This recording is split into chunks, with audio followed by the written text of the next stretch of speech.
la journée mondiale de l'épargne se célèbre le 31 octobre de chaque année. Et donc cette année, on a prévu célébrer ça sur 2 jours, le 30 et 31. Déjà dans la journée du 30, il est prévu 3 ateliers au niveau du campus d'Abou-Makalavi, notamment dans l'amphithéâtre Idriss Déby. Et il y aura un premier atelier qui va parler donc des produits et services d'épargne proposés sur le marché bancaire. Après, il s'agira d'un atelier sur l'entrepreneuriat au Bénin, animé par donc, le professeur Oualé, et puis le DGFPEJ, et puis le Conseil technique à l'inclusion financière du ministre de l'économie et des finances, M. Adam Dende-Afo.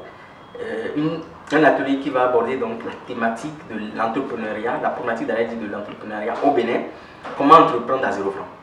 Donc, comment entreprendre avec ses propres ressources, parce qu'on est en train de parler de l'épargne, donc comment on peut s'appuyer sur sa propre épargne pour donc entreprendre.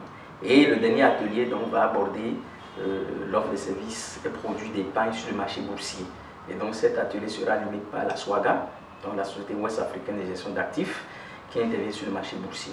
Ça, c'est la journée du 30. La journée du 31, il s'agira de se retrouver en professionnel, donc pour parler donc, des discussions à aborder en panel. Et donc, il y aura 3 panels. Un premier panel qui abordera les nouvelles techniques de mobilisation de l'épargne au Bénin.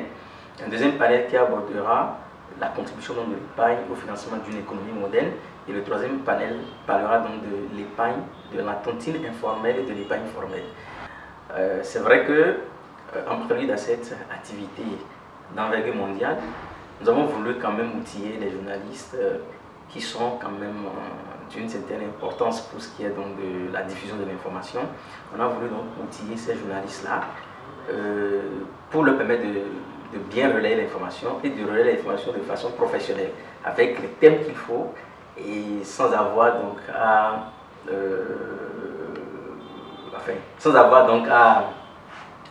maltraiter l'information, donc à diffuser au niveau des populations qui prêtent vraiment oreille attentive à tout ce qui se dit et qui vous prennent au mot.